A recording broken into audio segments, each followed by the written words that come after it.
Hi guys! Today I'm going to be talking about PTSD. It is a serious subject, so I would just like to let people know that if it disturbs them to not watch this video.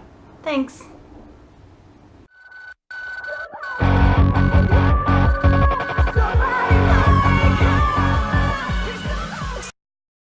Okay, so I'm back. Why I'd like to talk about it today is because it affects millions of people around the globe, and there's a lot of misinformation going on about what it entails and who it affects, and as lighthearted as I was thinking about making this video, it is a serious subject. There are people saying things like, oh, it only affects soldiers of war, or oh, it only affects abused children. That is false, first off. So I'm just going to go through a little checklist about common misconceptions, and I'm going to explain why they are misconceptions and not facts. First off, that it only affects soldiers. That is completely false. PTSD can happen at any time to anyone, and it doesn't matter if you've experienced trauma through war, through severe abuse as a child, through severe abuse as an adult. It affects anyone who has experienced anything extremely traumatizing.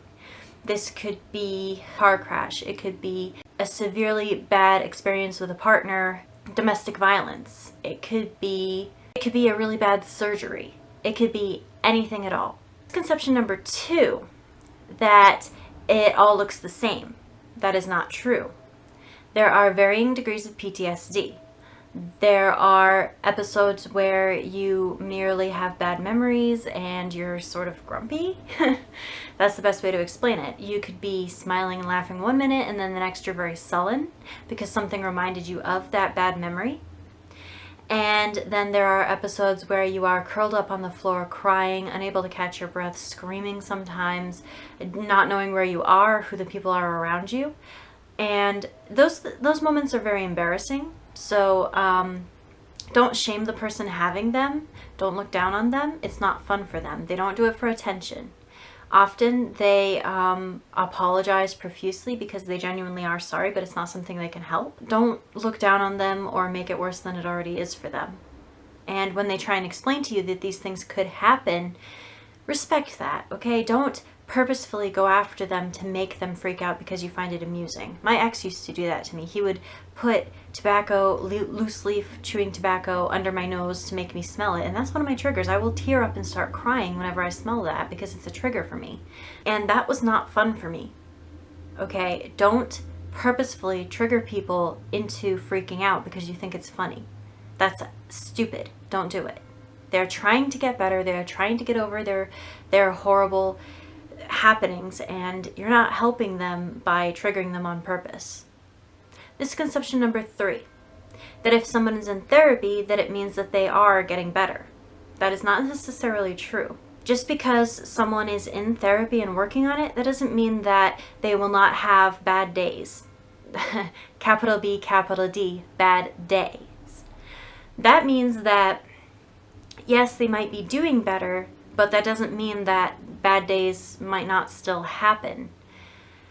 For instance, veterans of war, when they are doing good in therapy, they can still have major freakouts. They can still hear a car backfire or hear fireworks or see a lot of blood and all of a sudden go into military mode. They can still flip a table over, grab someone, throw them to the ground, be like, get down, you know. They can still reach for their gun that isn't there. They can still do those things. It isn't that they're cured. There is no cure. They aren't all of a sudden better simply because they've gone to therapy. Therapy does help them cope with their daily life, but depending on how severe the PTSD is, there is no better.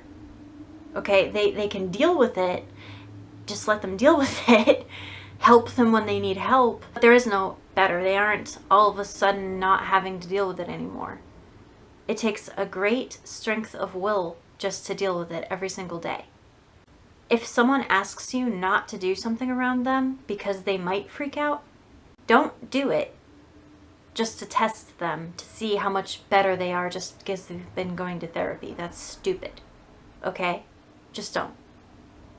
Misconception number 4, that anyone who claims to have PTSD and whom you haven't seen personally freak out really doesn't have it, and that they're just trying to get out of doing things because they don't want to do them. That is not true. Just because you've never seen them freak out, it doesn't mean that they won't. Simply because they choose to freak out in private, and yes, sometimes people can hold off on showing how much they're freaking out, that doesn't mean they don't freak out. And I use the word freak out because that's what it feels like. I have PTSD, and I will have enough self-control to not cry in public whenever I experience a trigger. I have enough self-control that I can ask people to step away long enough to get to a safer place where I can try to calm down if I start to hyperventilate. I've been trying to manage my PTSD for a very long time, and it wasn't always easy at first. I would get so bad that I would curl up into a ball on the ground and cry.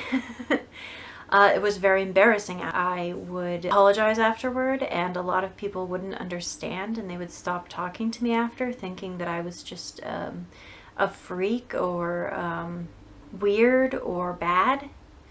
But I wasn't. I wasn't dangerous, exactly. I was just tormented.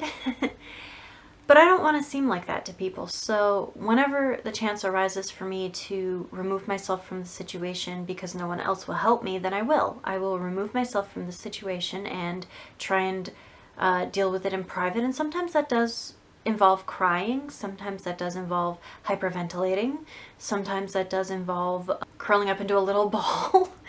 And I try and do that in private because I find that when I'm alone, sometimes that's safer than dealing with people, because not everyone understands and not everyone is meant to understand. So if you don't see someone freak out, that doesn't mean they don't have PTSD. And if someone experiences a trigger and they don't seem to freak out about it, that doesn't mean that they're not freaking out internally, and you bothering them about it does not help them in their trying to stay calm. They're doing an excellent job of staying calm in public, because along with PTSD, they actually do get anxiety about trying to stay calm in public. It's embarrassing to have a PTSD freak out because then you get judged about, oh, that person's, there's something wrong with them. Yeah, it's called having a trauma that happened to them. It's called not wanting to be judged for something they can't help. It's like medical seizures. Are you really going to call a person bad or wrong for being different? Hello? Similar idea.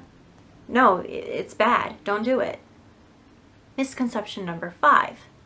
That obviously they do it for the money and that they're lying to everyone just to get special privileges. That's dumb. That's just plain dumb. There's no money to be had unless you apply for disability, and then you have to have a doctor's note. It takes sometimes years for people to apply. And honestly, it's not really worth it. You have to give up any kind of job you've had. You have to give up any kind of friendship circles you've had. Having PTSD is not fun, okay? It sucks. And if you don't have it so extremely that doctors encourage you to apply for disability, then disability is just going to say, oh, you're fine, you don't need it. That's what it's like in America anyway. There's no money to be had just because you have PTSD. People encourage you to get therapy and to just get back on the horse of work. Lots and lots of people have PTSD, and if someone tells you that they have a trigger and they're not on disability and they're not receiving special money and they're not showing that they're freaking out every single time they experience a trigger and they're not, just leave them alone about it, okay? They're dealing with their stuff just as you're going to be dealing with your stuff, so just leave them alone. Yeah? Common sense? Thank you for watching this video. If you found it helpful, if you found it informative, then like, share, subscribe, comment, troll, I don't care, whatever. I'm not your mother, I can't tell you what to do. Okay?